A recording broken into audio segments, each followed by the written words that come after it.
Hello and welcome to the News9 Plus show on the world's first news and current affairs OTT platform, News9 Plus.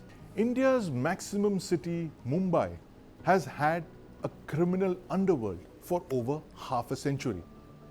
First in the 1970s and 80s, it had resident dons like Haji Mastan, Kareem Lala, Varadarajan Mudaliar and Arun Gavli.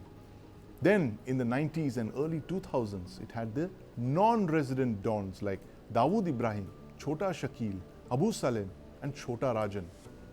Sensational killings, extortion calls and police encounters were all par for the course in the Mumbai of the 1990s and early 2000s. But then over the last 10 years, there was a lull. The underworld went underground. Many gang lords like Chota Rajan and Abu Salim were brought to justice. Now the only ones who got away were Karachi-based gangster Dawood Ibrahim and his lieutenant Chota Shakil, the so-called D Company, because they were protected by the Pakistan Army's ISI in Pakistan. But in 2024, there's an interesting new trend. The gangs are back in Mumbai. On the 12th of October, shooters gunned down former Maharashtra minister and three-time MLA Baba Siddiki in Bandra. But here's the thing.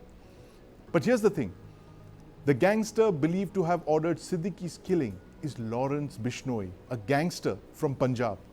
And bizarrely, Bishnoi is in a prison in Gujarat awaiting trial. The questions we are asking on the News9 Plus show tonight are: number one, the motive. What could be the possible reason for a gangster from Punjab to kill a Mumbai politician? Question number two, if Bishnoi is in jail in Gujarat, who runs his gang? Question number three, why is Bishnoi after superstar Salman Khan? He's targeted him in the past. Question number four, more importantly, why is Lawrence Bishnoi operating in Mumbai? And finally, question number five, will this sensational assassination of Baba Siddiki see a territorial war between the D Company, Dawood Ibrahim's gang, and Lawrence Bishnoi? Joining me to discuss this on our show tonight are former DGP Punjab, Shashikant, Professor Dhanraj Vanjari, former ACP Mumbai Police, senior journalist Kiran Tare from Mumbai, and in the studio I have with me my colleague Deepak Badana, who's tracked Lawrence Bishnoi for more than 2 years. I want to start by asking my former colleague Kiran Tare this. Kiran, you've covered crime, politics, real estate, this unholy trinity that's literally governed the Mumbai underworld for many, many decades. Tell us, with your experience as a journalist, why this sensational killing of Baba Siddiki? What's the motive? Question number one on everyone's mind. Why does a gangster from Punjab want to kill a Mumbai politician? Siddique, I think this is the case of contract killing. He was given a contract to eliminate Baba Siddiki, and he has executed it. Yesterday night only, Mumbai police have arrested one person who is known as Praveen Lonkar from Pune. And Praveen Lonkar and his brother Shubham Lonkar, they are the notorious criminals. They had connections with Lawrence Bishnoi gang. The police are saying that they had met one of the Bishnoi gang members in Haryana's jail. And after that, they came to Mumbai. They were working in Pune. They hired two people from Pune, and the killing was executed. I think this is a clear-cut case of contract killing, which was happening in Maharashtra, but not on a political front. Earlier, businessmen or the real estate guys, some big Bollywood celebrities, they were threatened. But after a long time, a politician has been eliminated. But my guess is that there are no political reasons behind it. It could be a pure case of business rivalry. Right. It could be a pure case of some dispute over the real estate development here in Mumbai. But the contract killing, and again, one more answer is here. Why Lawrence Bishnoi is operating in Mumbai? If he is really behind this killing, why there is Lawrence Bishnoi? Because Sandeep, I think there is a vacuum in the gangsters field in Mumbai last couple of years. Dawood Ibrahim has entered into the real estate business. He's no more a road sharp gangster now. Chota Rajan is behind the bar. Ravi Pujari has been arrested. So there is a big vacuum, and Lawrence Bishnoi believes that he is the right person who can fit into the shoes of Dawood Ibrahim. Absolutely, absolutely. Very important statement there, Kiran. The fact, and coming from you, who's covered crime and politics and real estate in Mumbai for several decades, you know what the lay of the land is, and the fact that there is possibly a vacuum in Mumbai, in the underworld, which Lawrence Bishnoi is very quickly trying to fill. Professor Dhanraj Vanjari, you've been in the Mumbai police for decades. This new phenomenon of a gangster from Punjab who operates primarily in Delhi, of course he operates across the world as well, but Delhi is usually the center of gravity of his operations. Lawrence Bishnoi operating in Mumbai, you think there is a vacuum that he's trying to fill in Maximum City? This is the first impact we notice in case of this Baba Siddique murder, that Lawrence Bishnoi's name has dried up. Now, if you take a network of Bishnoi gang, they already have their base in 7 countries in the world. So you can imagine the magnitude of their spread out of criminal world, and how they can operate. Coming to the news, I think there was no time where the Mumbai city, the financial capital of India, was free from this type of gangsterism. The main purpose is money through extortion. Now it is drug, it is gold, and finally the film and all this lust, you can say in short terms. The city is always an attraction for all sorts of gangsters and their criminal activities. As you have said in the opening, residential and non-residential. This new phenomena, we can say, yes, from Dawood it has started. Dawood and Chota Shakil, they went abroad and they started operating from there. Definitely some international power, like you mentioned, ISI, it is maybe CIA or Mossad or whatever organizations they have internationally in power. They are actually playing with these gangs and the gangs kingpin. Surprisingly, in all encounters, there were a time where in a year we used to gun down more than 250 criminals. But no gang pin was ever brought to news and killed in encounter. Dawood was not killed, Chota Shakil was not killed, Rajan was not killed, Gowli is still alive. Everything is going on. It is a matter of finally come to the news, criminalization of politics in the country. Criminalization and of politicians, politics, some powerful people, otherwise in corporate you can say, they need this kind of gangs to operate. And that's why these gang operations are there. Now the killing of Siddiki is under investigation. It will be better to talk less about it, what theory comes up and whether that theory is really fitting serious to the law and a truthful theory, that time will decide. Absolutely. No, interesting point there, ACP sir, the fact that it is the criminalization of politics that has been on for several decades, but more interestingly, it is these gangs that seem to serve a purpose for several powerful, influential people, as Kiran mentioned as well, that this could be a contract killing.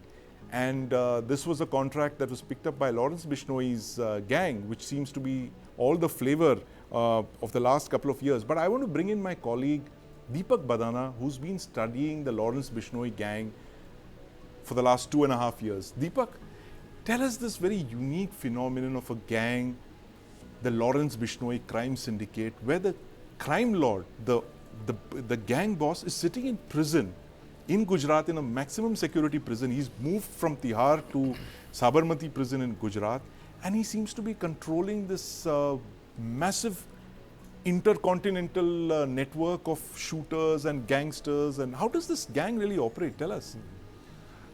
So from its origins, it wasn't always a gang. It was actually called the Lawrence Group. It was a student politics outfit. Student political outfit based out of Punjab University in Chandigarh, DAV College famously. It's once they became infamous for their violent behavior and for the criminal cases against them, that the media attached the terms gangsters and gang with them. Now coming to the organization, these aren't your classical organized crime groups or syndicates. Right. In fact, the word syndicate is a very glorified term for that. Right. Their structures aren't crystallized. In fact, it is largely amorphous, in the sense that there isn't a strict hierarchy. Right. So it's small Loose modules which are affiliations, yes. If you look at the people who are involved in the present killing, Yes. all of these people, while they may have connections to the Lawrence group, Right. all they got was an order on a telephone, they met Yes. somebody and they got a gun via courier. Right. These aren't people who are core members of the group. Right. So this is something that has yet to come out. How has Lawrence Bishnoi actually done it? Right. And the question still stands. How has has he done actually it? done it? Indeed. And, Kiran, you also track this story of this very bizarre revenge fest that Lawrence Bishnoi had triggered off over 2 years back when he started targeting Salman Khan. He sent his shooters, you've tracked that story where the shooters positioned themselves outside Salman Khan's farmhouse in Alibag. They were researching when he would arrive there, the kind of vehicle he would be in. So it was very meticulous and he wanted to target Salman Khan. Do you believe that this was more out of the Black Buck case, a fallout of that? Or was it just Lawrence Bishnoi trying to make a point, telling the film industry, as Professor Vanjari said, that telling the film industry and the real estate and the other dons of Mumbai that he's the new act in town? Of course, Sandeep, this is the more possibility that he is trying to ascertain himself that yes, I have arrived and I'm ready to fill up that space. And Right. what kind of planning he had done? Right. He had raided the farmhouse of Salman Khan Yes. in Panvel. He had sent 2 people posing as journalists who Right. were moving around his farmhouse. Then 2 bike-bound people came, opened Yes. the fire outside Salman's house in Bangkok. Right. So all these things point towards one person and one modus operandi of that person. Right. He's trying to send a message that yes, I am here and I am there to take care of the sentiments against the people's those who are violating the people's sentiments. The Facebook post which this person is one of the accused, he has posted Yes. yesterday. He had clearly said that Salman Khan is an anti-social element. Right. He had killed a black buck, and Yes. that is why we are taking a revenge, because he is against the society, he is against the people. Right. The message is very clear.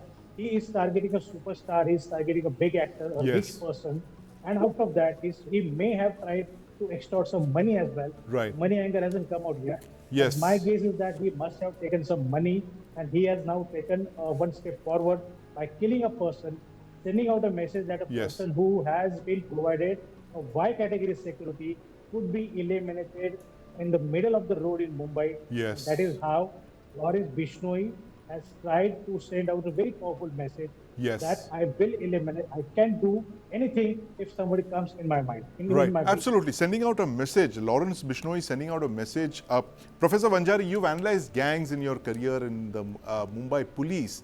Tell us how the cycle usually functions, because it's been a while. We've had a lull in the underworld activities in over a decade, and there's a lot of people out there who might not know how the gangs used to operate in the Mumbai of the 1990s and the 2000s, where the bhai would give a call and his contract killers would land up at your doorstep, either shoot at you if you were unlucky, or if you're lucky, they would just fire in the air. Tell us how this whole climate of fear is created by the gangs like Bishnoi, and how people actually start paying up. This whole cycle, it's not a very Indian phenomenon, not a Mumbai phenomenon, it's a global phenomenon. That's how mafias operate in the United States or in Japan or in Europe even.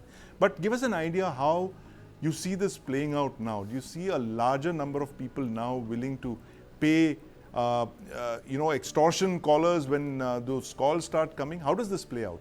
Actually, you are rightly said that these gangs, they have their operation phenomena.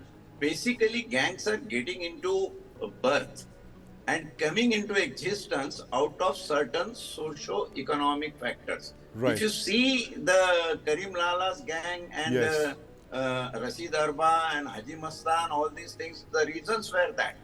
And basically, once they come up, they required their own kingdom, Right. which can be protected. Now, if you see and read, must be known all over the world, the story of Godfather. Yes. The Don Corleone has the same history and similar principles even still apply to the gangs operation Right. in India and anywhere in the world. Right. Now, as they require protection, where they go, they either go to some religious leader or a politician. As very evidently, it was Balasaheb Thackeray who had said that as against Dawood, we have Arun Gavli, our Yes. Hindu Don. This Yes. is first time in the history, I think, some Yes. religion was connected with the gangs. Now these politicians need these gangsters for what? Setting their score across. Right. In Right. politics, there Yeah. are so many scores being set across, and that's why they are doing it. In Mumbai police, there was an attempt that why these gangsters, why not to create the gangs within administration itself. And if you see the fate of Badlapur incident, if you see Porsche accident in Pune, all machinery is been working for certain illicit purpose. Some doctors are changing samples, some forensic results are managed, and all these things going on. It shows the interest of politicians. Kiran, a quick follow-on question to what Professor Vanjari was saying. The fact that Lawrence Bishnoi is trying to, if he says, if he's actually trying to create a base in Mumbai, as you were saying, what are the practical difficulties he would face, given the fact that he is not a local?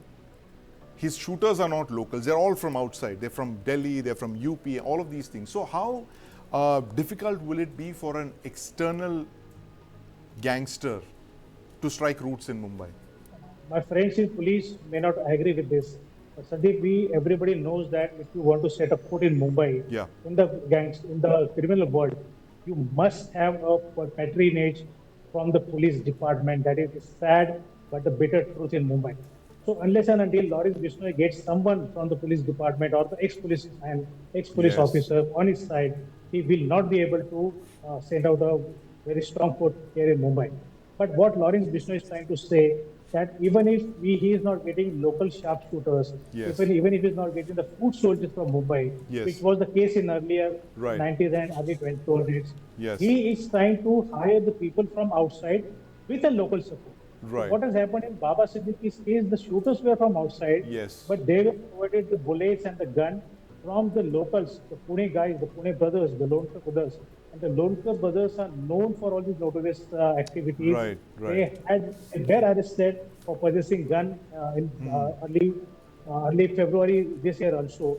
So all these things are happening. So unless and until there is a very strong local connect or local Yes. support, no one would succeed in Mumbai. That is the fact. Right. Again, I would like to say that Mumbai police is trying to get hold of those local connections. But see, it is a very entire and very vast city. In this city, every single loophole could be exploited in Right. someone's favor, and that is exactly what Lawrence Bishnoi is trying to do.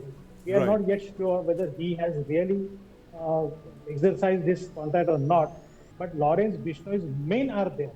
It's definitely his men are there. The Lonka brothers, they have a known connection with Lawrence Bishnoi. Right. So Lawrence may or may not be directly involved in this case, but his men are directly involved and they have claimed the responsibility. And given their past, it is very evident they are actively involved in all these cases. And again, this is a challenge for the Mumbai police to tackle this new gang, Right. which, as I said earlier, is trying to fill up the vacuum in the criminal world. Right, absolutely. Challenge for the Mumbai police indeed, Kiran. And I'm going to ask Professor Vanjari this question that's been on my mind.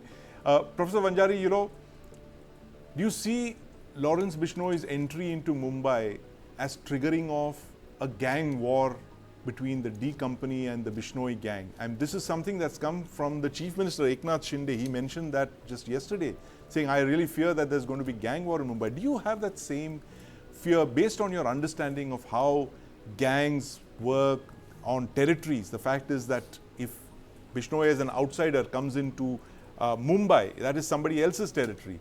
So do you see this possibility of a gang war erupting now with possibly the D company striking back at Bishnoi and his aides? Deepak, so how does the Bishnoi gang really operate? You said it has a very loose network of individuals, but there are some very key people who are involved in this gang operations overseas. Like we've heard a name called Goldie Brar, so and his own brother Anmol Bishnoi. Who are these guys? How do they help Bishnoi? So there is a core group of people, say give or take 15 or 20 individuals. Yes. And these all belong, they are either family connections or people that they are related to Bishnoi from his days in Punjab and Chandigarh University. Yes. Now most of these people are abroad, although some, including one of his chief lieutenants, Sampat Nehra, yes. They are in prison. The rest of the modules are connected to them through very vague attachments, you know, friends of friends. Right. It is as simple and mind-boggling as it may sound. That is how a lot of these connections are made. So for instance, Sampat Nehra may be transferred to say Tihar, wherein he meets somebody from say a Delhi-based gangsters group. And should the two of them get talking, lo and behold, you have a connection between the Punjab underworld and the Delhi gangster nexus. You know, they've got a connection ready. And they'll do small favors for each other. Now what happens is, all of these small groups are organized in the form of modules. So 6 members operating in Jaipur. And they have little to do with an outfit which may be based out of say Gurgaon. So cracking down on one small module doesn't really do much. So this is a model that we haven't seen with any other gang It doesn't. before. For instance, in the Sidhu Moosewala case, there were 2 modules that were involved. There was a Swift module, named because there were 4 individuals who travelled in a Swift Desire, and a Scorpio group. Ah, how interesting. Named after car models. Yeah, so the 3 or 4 people, they'll hang around together for a few weeks, they'll execute a couple of tasks, they'll disappear into the darkness, and then somebody else will do the next job. While, say, Gulal Barar or Sachin Goldie Bishnoi, Brar, yes. Goldie Barar, Gulal being his cousin. Yes. Goldie Barar sitting in Canada can simply type up a post claiming credit. So they are not only new age gangsters, Deepak, but they also have a very loose affiliation to each other, and they're not in the traditional sense of the way we understand the underworld as being organized in Mumbai. A key thing has to be the mentality of these individuals. So, and we've had our conversations around this issue before. If you look at the Mumbai-based gangsters, they were businessmen first, at least the top honchos, right? And they would use violence to protect their interests. This is similar with, say, the Yamaguchi Gumi in Japan, or the triads, or the Italian mafia. In fact, let me ask Kiran this question. Kiran, you know, the fact that Lawrence Bishnoi has made his presence felt in Mumbai more than one occasion now. He's targeted Salman Khan, he's assassinated Baba Siddiki. Do you see some retaliation now coming from the Chota Shakil gang, part of the D company? Because this is clearly a territorial war now. And the Chief Minister Shinde, Eknath Shinde, also mentioned that he fears a gang war now erupting in Mumbai because of this shootout. What are your thoughts on this? I think there will be some kind of retaliation, definitely for sure. But we also should not forget that Lawrence Bishnoi was also involved in the Mahadev app scam, and he had good connection with Saurabh Chandrakar. Also, now Saurabh Chandrakar has been arrested. He will be deported soon, and he is based in Dubai.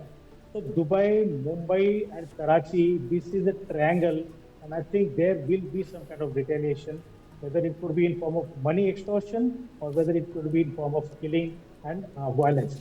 Lawrence is in the prison, so nobody can harm him. We can assume that he is safe in the prison. But his men are out.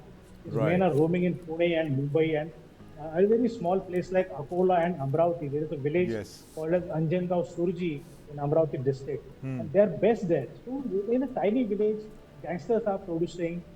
This is very alarming, and I think there could be retaliation. Maharashtra elections are just round the corner. So Maharashtra's political atmosphere is going to charge up with all these shootings and counter allegations and all things.